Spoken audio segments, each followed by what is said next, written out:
Hey, welcome to another vlog.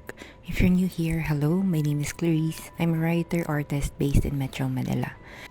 This week, we're prepping for the Patrons of the Arts Women's Month celebration at the Element Centuries. Stay tuned until the end of the video for the event itself. We're starting off with making my magnetic bookmarks for the event with my super axolotl merch. I've had this short obsession with axolotls around 2014 because I saw that they can regenerate entire limbs and they can adapt to the new limbs that were attached to them. Like they were the real mutants, X-Men level. And they're so cute. Their look with their mouths open were cute. They always look amazed. It's only second to that clip where Stingray seems to be like they're smiling.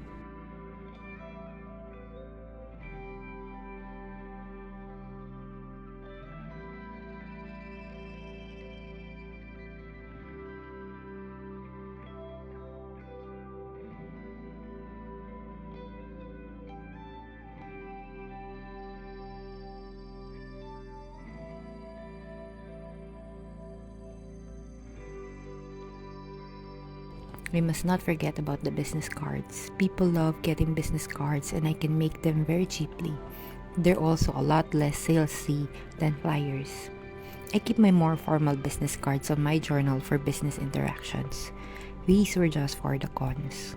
Making the backings of my shrink-a-dinks, I made new ones where I painted shimmer paints on them because the theme is Galaxy Charms. I made the sun, moon, and falling star designs.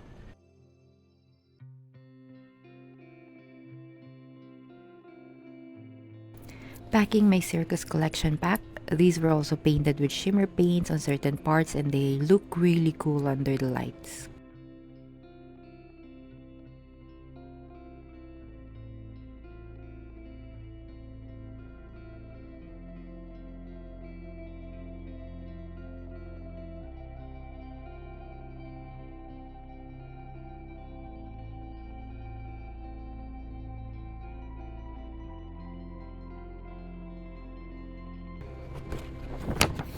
I made a new display.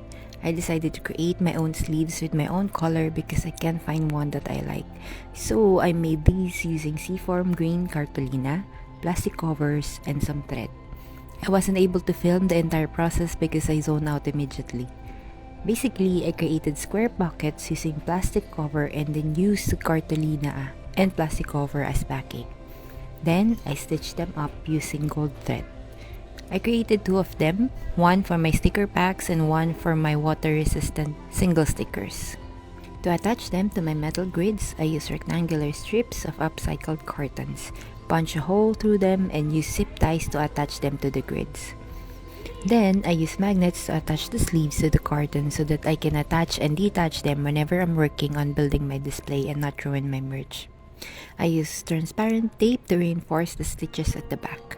And then I added some slits so that people could easily pull out the stickers that they want.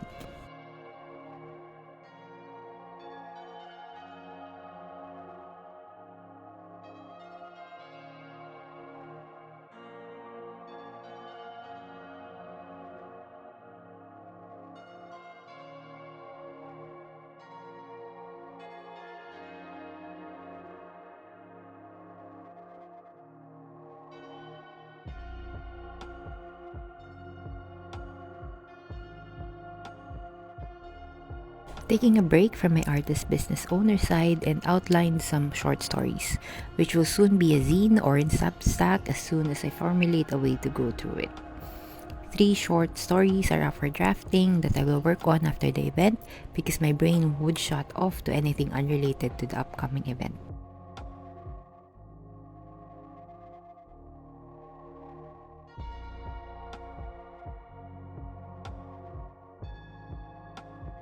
Working the pricing displays, as much as I am okay with people asking my prices, I knew that there are a lot of introverts out there.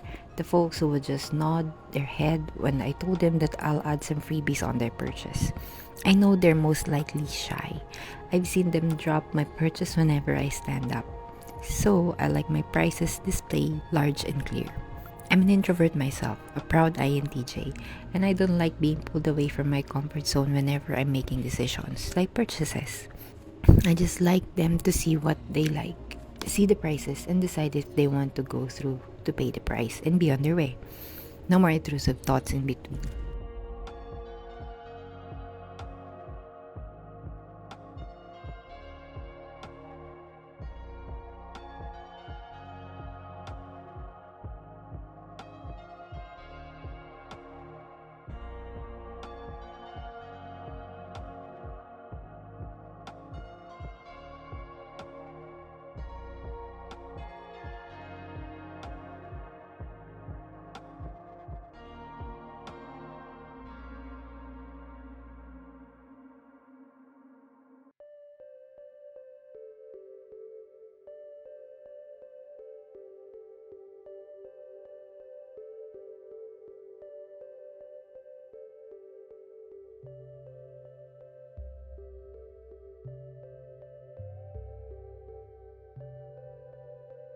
Updating my book, I put tabs on the short stories that I like vertically and horizontally for the short stories that I really like.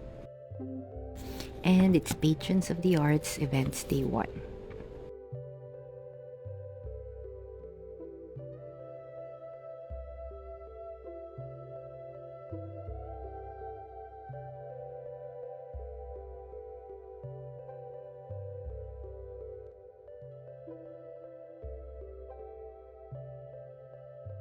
No frills outfit on day 1 because I want to move freely when setting up my table.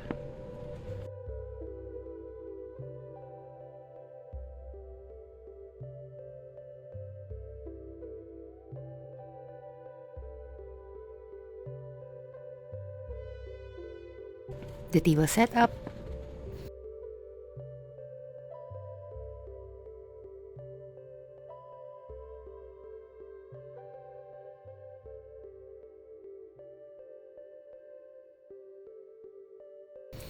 My artist neighbors and cat neighbors.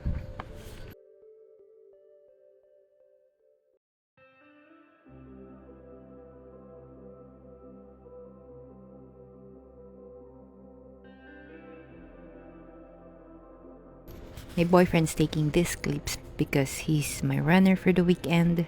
Thanks, babe.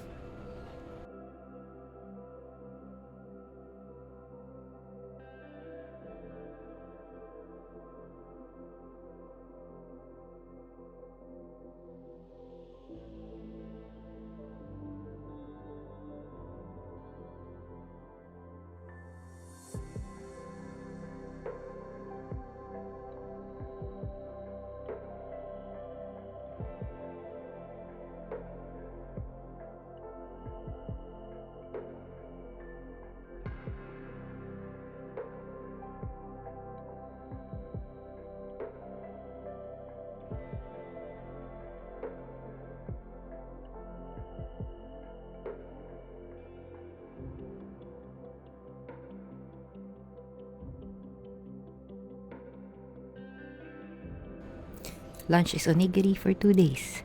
I'm on decision burnout every event. And then it rained.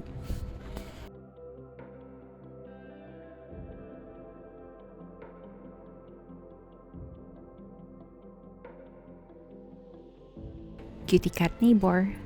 I wish Bjorn was this calm whenever we're out and about.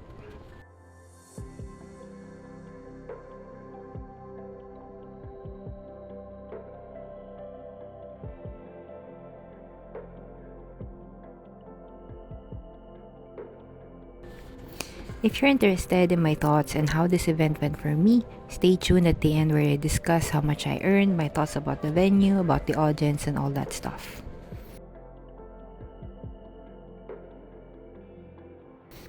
And day 1 was over.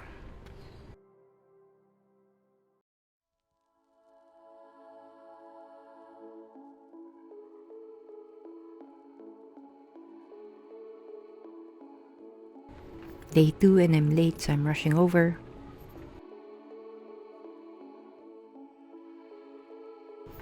Sharing with you a glimpse of my con essentials. Jacket that you can peel off because sometimes the AC was so cold when it's all just us artists, and when suddenly it opens to the public, it became warm. My tablet for my points of sales and ebook reader.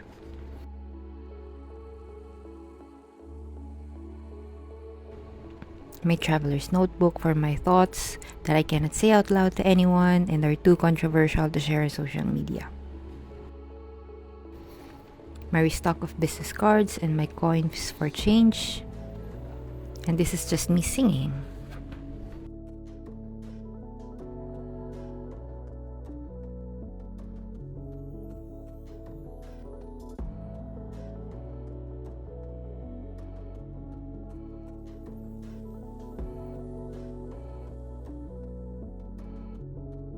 Repacking one of my surprising bestsellers, Super Axolotls. The reactions I had with people with the stickers are too funny. I guess some people share my obsessions with them.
I had a lot of reading done this event, mainly because it was slow for me.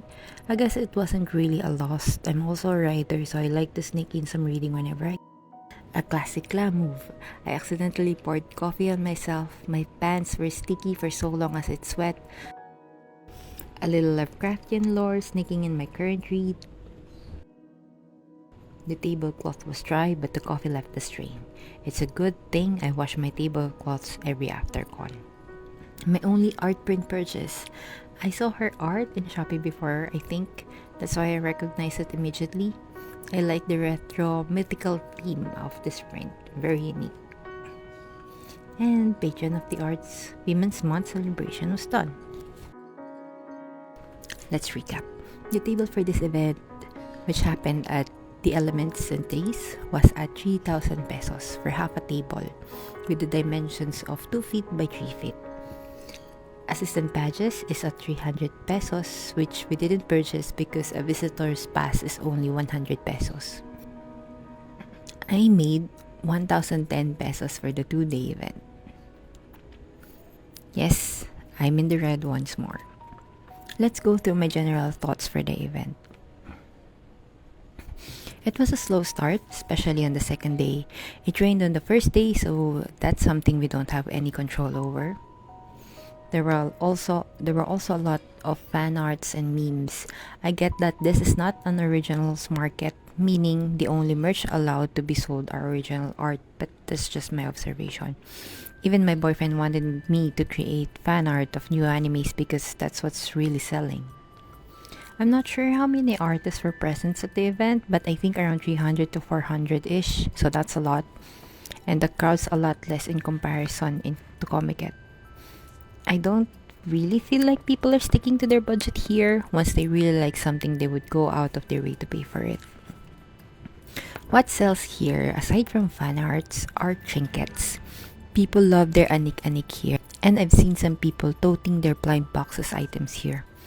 There were a lot more print and paper artists. So, if there were less trinket artists and more paper artists and the customers are willing to pay 50-50 for both kinds, more paper artists will experience less sales. I also thought Eaton Centuries was small. It was actually a business district with lots of offices around with some stores and food stalls scattered here and there. It's a good thing that it was just walking distance from the MRT station. But not unless you're having your office in the area or you are from within the area, you wouldn't come here. Not unless you are a patron of the arts. This is my third markets and all events have rained. But aside from my 2,000 pesos loss, what did I gain instead? One, I think I finally got over my imposter syndrome. I wanted to discuss this further in a reel, but consistently exposing yourself to the things you dread the most makes you build callous for it. The only way I can get over my imposter syndrome is to get in more markets to continually disprove my intrusive thoughts. I just have to show up. Seeing people look at my art, say it's cute or it's just wow, is more tangible than the lack of likes and views on my Instagram posts and reels. And this dopamine hits really differently. What more of it if they purchase, right?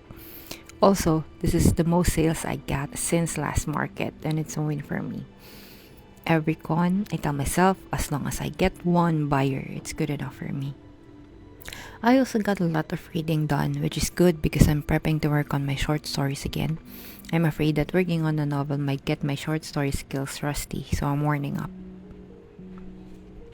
I also get a lot of ideas for social media content, art ideas, short story ideas, future plans, and a lot more. They're all written in the traveler's notebook I showed earlier. It's a lifesaver.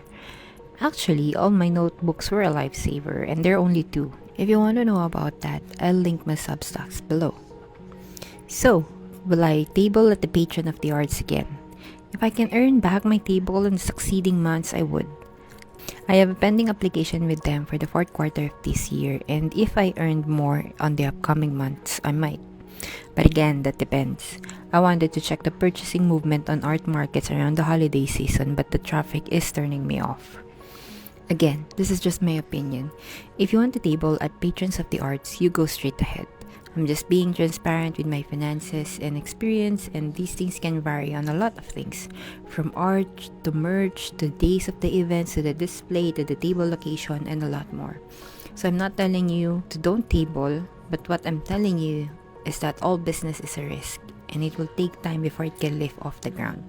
And if you're like me, who's willing to wait and work for that time, then we'd go about it smartly.